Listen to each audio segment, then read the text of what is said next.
Hi, sorry. Can you guys hear me now? Abe? Yeah. Yeah. Okay. So I'm not quite sure if anybody heard anything I just said, so I'll just repeat it. Here's the CME code for this week's talk, 30 minutes, lunch and learn. Next slide. Let's see. There we go. Thank you. And just a reminder, we put these up on YouTube, Newton-Wellesley Medical Group Lunch and Learn. You can get 30 minutes of AMA credits for that. And I also want to tease next week. We are here every Thursday at 12:30, starting at 12:30, ending at 1 o'clock. And next week, we'll be talking about universal screening for substance use disorders. And we're very excited about that talk next week. At the end, I'll put that code up for CME credit. We're going to have Abe talk to us for about 25 minutes and leave 5 minutes for any vascular questions you have. And I'll stop talking now. Go ahead, Abe. Thanks. Thank you, John, for the introduction. And thank you, everyone, for the opportunity to be here today. As John said, my name is Abe Mohapatra. I'm a new partner in the vascular surgery group here at Newton-Wellesley.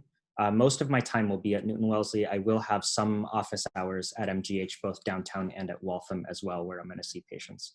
But I'm excited to be on board. And today I'm going to talk to you about managing peripheral arterial disease, which is probably the single biggest reason for referral to a vascular surgeon. I'll talk a little about background and clinical presentation, but really I want to focus on how PAD is diagnosed and how we manage it. Just to get some definitions out of the way, peripheral arterial disease, or PAD, is when you have atherosclerotic plaque buildup in arteries that provide flow to the extremities, usually lower extremities, but upper extremities can be involved. PVD is a synonymous term with PAD. There's also chronic limb-threatening ischemia, CLTI, which used to be called critical limb ischemia, or CLI. This is when a patient has PAD and also either rest pain, gangrene, or a lower limb ulceration that's been around for at least 2 weeks. These are both different from acute limb ischemia, which typically comes into the ED and requires urgent attention to save the limb. PAD is pretty common actually in older adults. Patients over age 55, the prevalence is about 10%, and it's about 15% over age 70. We typically see it in conjunction with coronary disease and other similar atherosclerotic disease processes, and the risk factors are all pretty much the same. Smoking is probably the single biggest one. Other medical conditions like hypertension, hyperlipidemia, and diabetes are also very common in these patients, and family history and genetics can sometimes play a role. PAD can affect any of the arteries from the aorta all the way down to the toes. In general, we have both open surgical and endovascular interventions available to us to treat disease at any of these levels. But I'll also say in general, these therapies all work better in bigger vessels and they don't work as well in the smaller vessels. This is especially true for the durability of endovascular interventions below the knee where they leave something to be desired. There are a number of different clinical manifestations in these patients. Most importantly, most of these patients will actually be asymptomatic when their PAD is identified. These patients do need medical optimization, but they don't need revascularization if they don't have any symptoms. Claudication is probably the most common presentation. These are the patients that come to you and they present with cramping in their muscles, usually in the calf, sometimes the thigh or the buttock. This happens when they're walking. It improves when they stop to rest. And then it starts again after they've walked about the same distance. And the distance is actually a pretty reliable indicator of how bad their claudication is. This is often confused with what's called neurogenic claudication. This is the consequence of some sort of spine problem, usually spinal stenosis. But this is a different kind of pain. It's a radiating pain that shoots down the legs. And patients will tell you it's when they're walking, but if you ask them some more questions, it actually seems to be the standing in general that actually bothers them more so than the walking. The classic patient that's in all the vascular surgery textbooks is the person who has palpable pulses and tells you that they have trouble walking around through the grocery store unless they lean on the shopping cart. Rest pain is probably the next most common presentation. These are the patients who tell you that they have pain in their feet even at rest. The pain is typically worst at night when they're sleeping because their legs are elevated, and it's relieved when they dangle their legs off the edge of the bed. This is because the perfusion is so poor that gravity is actually helping them to perfuse their feet. Something you'll see commonly in these patients is what's called dependent rubor. This is when you see erythema in the foot when the leg is dependent. And when you lift the leg up in the air, you get elevation pallor where that erythema clears. This can often be confused with cellulitis in these patients. You'll also notice in this patient that there is no hair growth on the legs, and hair growth is commonly lost with PAD. The worst manifestation is tissue loss, and this is an umbrella term for both ulceration and gangrene. Purely arterial tissue loss happens at the tips of the toes because they're furthest from the heart and the least well perfused. But you can also have PAD that complicates wounds that have developed for other reasons. So if patients have neuropathic ulcers on pressure points on the foot, or they have venous wounds at the ankle, those can be harder to heal if they have coexisting PAD, and often you have to treat the arterial disease before you have any chance at getting any wounds to heal. The way that we typically diagnose this, first off, is with a good history and a physical exam. When you ask patients about their claudication, getting a sense of how severe it is helps us to decide whether somebody actually needs revascularization or not. In patients with rest pain or known tissue loss, a careful foot examination is very important. You want to take their shoes and their socks off and make sure you identify any wounds that exist. Not all patients actually even know that they have wounds, as I'm sure you're all familiar. And a good pulse exam is helpful not only to tell us whether PAD is present or absent, but also it helps us to rule out peripheral aneurysms, which are an uncommon cause of PAD, and also gives us a sense of what sort of anatomic disease pattern we might be dealing with. We then further investigate these patients with physiologic testing, ABIs and PVRs and so forth, which I'll talk about shortly, as well as imaging modalities, which I'm going to talk about shortly as well. Physiologic arterial testing is sort of the mainstay of our vascular lab evaluation, and it's probably the single most important test that we do to get a sense of hemodynamic significance of these lesions. It consists of a couple of things. First, there are segmental pressures, which are taken with the blood pressure cuffs you see in the picture, applied at the brachial level, and then multiple levels down the leg, and this is done bilaterally. The second part of this is what's called pulse volume recording, or PVRs. And these are sort of a measure of the change in volume of a segment of the leg with each cardiac cycle. And that's roughly an estimate of how much arterial blood is making it into the leg each time the heart beats. The one most important number that comes out of this is the ABI, or ankle brachial index. This is calculated as the higher of the two systolic pressures at the ankle divided by the higher of the two brachial pressures. And a normal ABI is roughly around 1. We generally consider 0.9 to 1.3 to be normal, and any lower than that to be evidence of PAD. The ABI can be falsely elevated sometimes, or even entirely incalculable, and this happens when the vessels are calcified and they're not compressible by the cuff. We see this most commonly in diabetics and patients with renal impairment. This is an example of segmental pressures that you might see on a patient. This is a 79-year-old female who came to my office with rest pain in the right leg. She was otherwise pretty healthy. And if you look at the numbers on the right leg and the left leg, you can see that the right leg has an abnormal ABI of 0.42. That's the higher of the two numbers at the ankle. And the left leg is normal with an ABI of 1.01. So this tells you that there's probably impaired perfusion to the right leg. This is the next page of the report, which has the most information, but it also can be the most difficult to interpret. The ABI is way at the bottom of the screen. Just above that are the toe pressures, which can be reliable even when the ABI is not. And then all of these graphs that you see on either side are the PVR waveforms. And we look, number one, for symmetry between the right leg and the left leg, and number two, for good pulsatility without any loss of amplitude. I could give an entire talk just on interpreting the PVR waveforms, but the only thing I'll point out here is you can look, if you look at the right leg, all of those waveforms are more blunted than they are on the left side, even at as high as the thigh level. And so my interpretation of this in this patient would be that there is something in the aortoiliac segment or in the femoral popliteal segment above that thigh cuff that is causing those waveforms to be blunted. And that's what I would suspect from this study. Following our physiologic testing, we typically have some sort of imaging modality to help us get a sense of the anatomy. Duplex ultrasound is very cheap. It's very easy to perform. We do it in our office. It doesn't involve any radiation or contrast or really any risks to the patient. It's most useful to us when we're looking at patients after we've already intervened on them. It's good for identifying a restenosis in a stent or in a bypass, for example, and it can help us with our surveillance. It's less helpful as an additive to our physiologic testing in native vessels.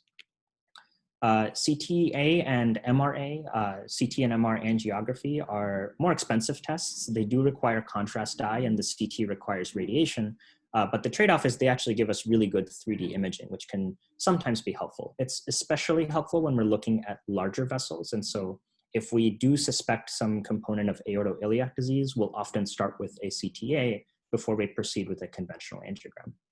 It's important to note that none of the imaging studies we have tell us anything about hemodynamic significance of a lesion that we see. We rely on our physiologic testing for that. Angiography is what we use most for imaging. It gives us the best level of anatomic detail, and that's even true in the smallest of vessels all the way down in the foot. When we're planning an open operation, it can help us to decide what that operation will be if we're doing an endarterectomy, the proximal and distal targets for a bypass, and so on. If we're planning something endovascular, we can actually do it in the same setting because we're already there. And so angiography has a lot of benefits. There are some drawbacks. Radiation is required to do this, and it requires contrast dye. Generally, unless we're doing a long, complicated intervention, we end up using less contrast dye than a CT angiogram would, so it's not a ton of contrast. And there's also a risk of access site complications because it's an invasive procedure. Typically, we most commonly access the contralateral groin to perform an angiogram, and there can be bleeding risks in that groin puncture site, as well as ischemia and infection risks. These risks are small, but should be taken seriously. This is the angiogram that I performed on the same lady that I showed you non-invasive studies from in the office, and there are a couple of findings here. The first, if you look at the aortogram and iliac angiogram on the left, is a stenosis right at the origin of her external iliac artery on the right side. The second picture shows you her groin on the right side, and the common femoral artery is wide open, but after it bifurcates, the superficial femoral artery, or SFA, is occluded just past its origin. It's occluded all the way through the thigh until just above the knee, where the popliteal artery reconstitutes through collaterals, and the runoff beyond that is fairly well preserved. And so images like this help us to plan what sort of intervention we're going to do next, and either do it in the same setting or finish the procedure and talk to her about something like a bypass. So how do we manage patients with PAD? Medical optimization is the first thing to consider, and it applies to everybody, regardless of whether or not we're doing any sort of invasive interventions. Revascularization, I'll talk about who warrants revascularization and how we decide what to do in a minute. And patients who have wounds, we have to come up with a good strategy for wound care to be able to get those wounds to heal even after appropriate revascularization. So when we talk about non-operative management, these are the things we think about. We like all of these patients to be on some sort of antiplatelet agent. Typically a baby aspirin is enough. We like all of these patients to be on statins as well if they tolerate them. If they're smoking, we try to get them to quit smoking. If they have problems with hypertension or hyperglycemia, we try to control those. And we make sure that they are at least aware of and hopefully following a healthy diet and exercise regimen. Exercise in particular is very helpful in claudicants. There are studies that have shown that patients with claudication can improve their walking distance before they're symptomatic, whether or not they've had an intervention, just with supervised exercise alone. So the indications for revascularization, most patients with tissue loss or rest pain will need some sort of revascularization. And then with claudicants, we talk about whether or not their claudication is lifestyle limiting. And the reason for that is because we're treating two different things here.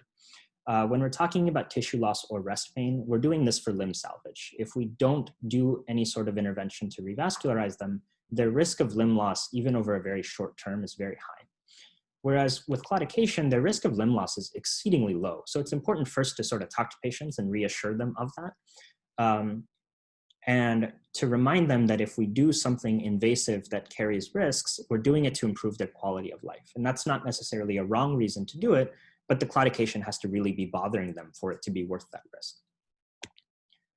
How do we decide between an open and an endovascular intervention? It depends on a few things. The first thing we think about is the anatomic complexity of their disease pattern. More distal disease, multi-level disease, long, heavily calcified lesions. All of these things tend to do worse with endovascular therapy. So do lesions that are in the common femoral artery or in the popliteal artery right at joint spaces. And these particular lesions tend to make us favor open surgery over an endovascular intervention. That being said, we have to sort of take the overall patient into account as well, and patients who are older or have a lot of cardiopulmonary risk factors or not a good functional status are not necessarily going to do well with open surgery. And so an older, sicker patient, we tend to think more about an endovascular intervention.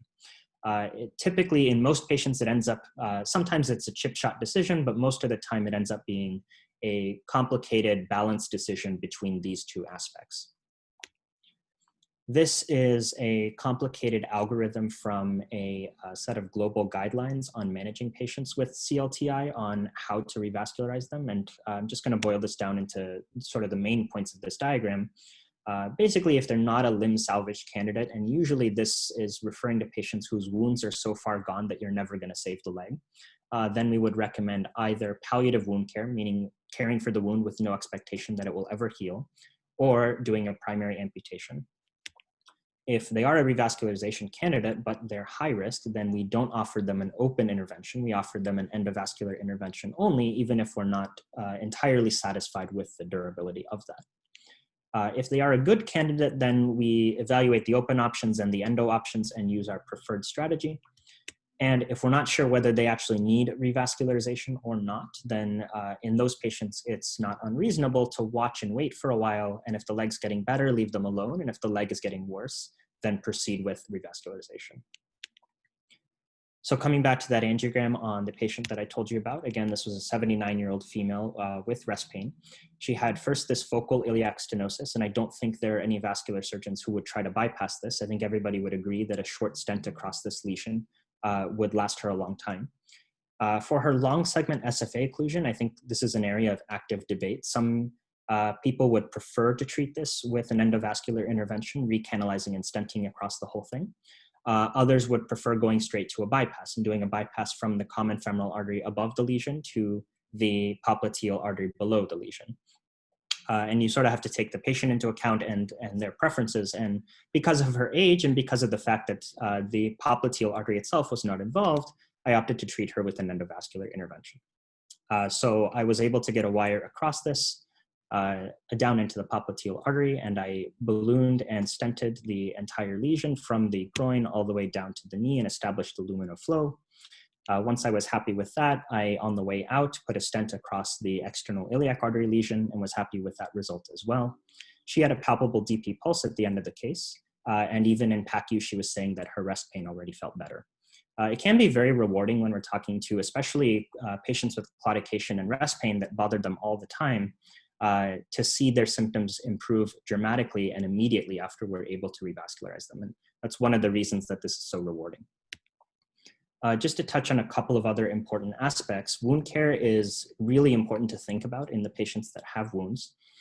Typically, we try to perform any debridements after we revascularize rather than the other way around, because it prevents us from losing a lot of tissue before we're able to revascularize a patient. Sometimes infection forces our hand and we have to do this in the opposite order, but we try not to if we can avoid it. When I say debridement, sometimes I'm actually talking about an amputation, especially if there is osteomyelitis in a toe or something similar to that. It's very difficult to heal without even a minor amputation. So a lot of times we'll perform a toe amputation in conjunction with revascularization, and that's not necessarily a failure of the revascularization. It's to create a wound that ultimately will successfully heal. It's also not uncommon for dry gangrene to turn into wet gangrene after we revascularize. Sometimes these tissues, when they're not well perfused, will stay as dry gangrene for a long time, and then as soon as we reperfuse them, they become frankly infected. And so that's also not necessarily a failure of our revascularization, but it is something we have to be aware of and jump on when it happens. The last thing I'd say about this is that a multidisciplinary approach is very important. Especially in the patients with really severe wounds and really threatened limbs. Working with our podiatry and our wound care colleagues can help us to achieve the best outcomes. And there are studies across the nation at institutions where they have sort of established a good multidisciplinary approach and showed that their limb salvage outcomes improve over time. We watch our patients for life after we've intervened on them. And this is because recurrence can occur after any treatment that we do anywhere in the body. Typically in the first 2 years after we perform any sort of intervention, what we're talking about is a process called neo-intimal hyperplasia. This can be helped by certain newer therapies like drug-coated balloons or covered stents. But in general, it's not really related to the disease process of PAD itself. Beyond those first 2 years, though, what we're really talking about is progressive atherosclerotic disease. And so here is where modifying the patient's risk factors can help the most. And especially if we can get the patients to quit smoking, even after we've done some sort of intervention, it helps to keep that intervention more durable. Typically what we'll do is after we have operated on a patient, we'll see them about a month after revascularization to repeat their non-invasive testing and make sure everything looks good. After that, we'll usually see them every 3 to 6 months for the next couple of years, and then we'll space it out to an annual follow-up for life. And that's our typical surveillance regimen for most of the things that we do. So just to summarize, PAD is very common in older adults, and it typically presents either with claudication, rest pain, or tissue loss, or no symptoms at all. The history and the physical exam are most important in telling us whether a limb is threatened and whether we need to revascularize. Our non-invasive testing is best for quantifying the degree of impairment in perfusion. And angiography is our favorite test for delineating the anatomic disease pattern and to come up with a good treatment plan. Ultimately, the treatment that we provide, whether it's open surgery or endovascular intervention, comes from a balance of the complexity of the lesion we're treating and the patient's individualized risk. And that's all I have. Thank you. I will take any questions. Thanks, Abe. It's John Snyder again. I wanted to also, in the beginning, I was trying to talk and introduce Todd Lancaster, who's our Chief of Vascular Medicine. Todd, are you still on the line? Yes. Hi. How's it going? Awesome. Maybe you can say a few words about the program, and then we'll take the 2 questions.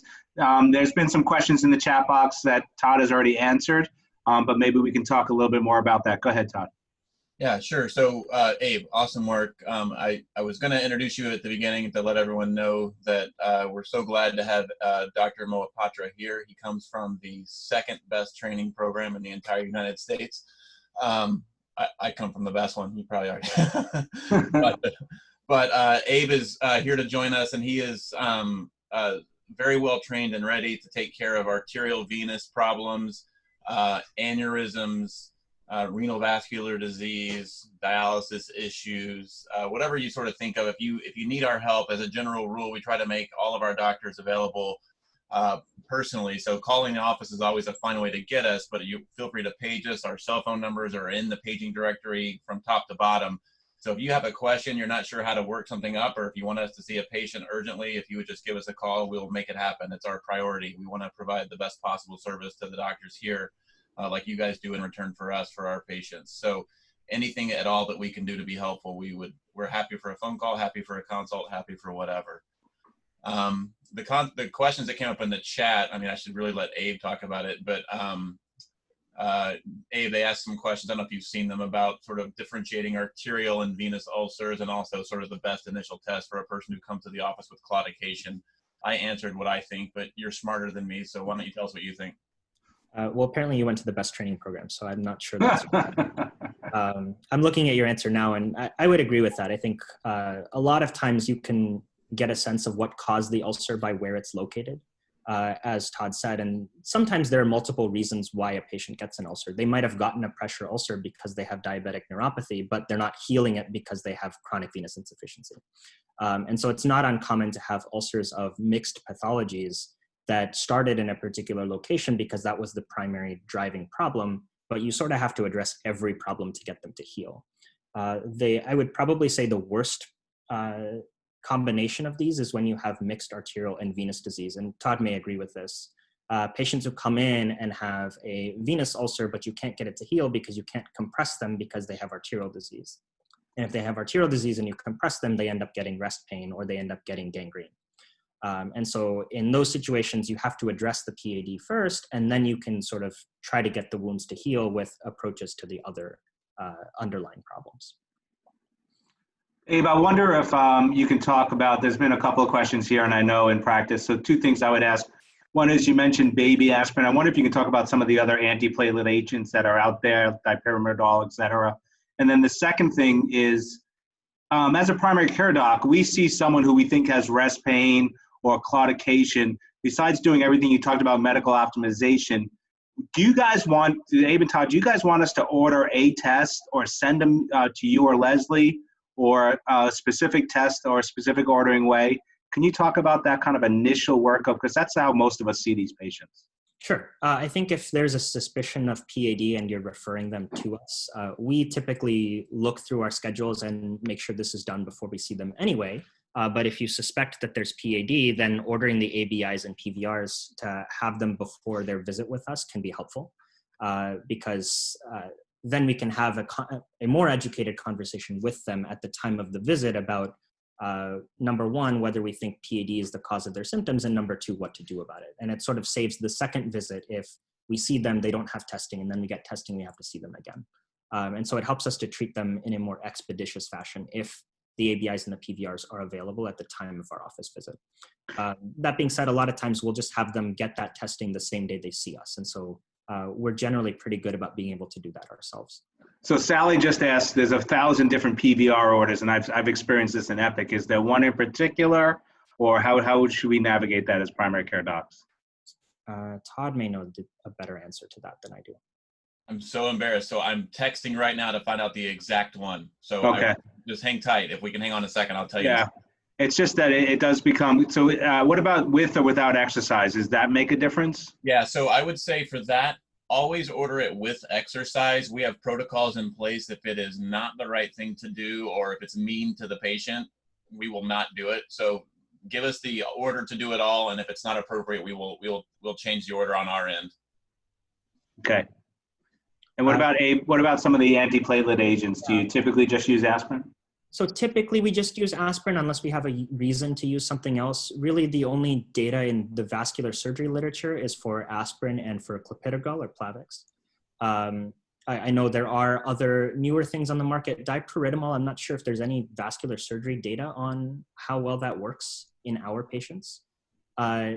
Typically we are happy with just a baby aspirin. If somebody is on a higher level therapy than that, we're not going to downgrade it. But we don't necessarily need most patients to be on any more than a baby aspirin.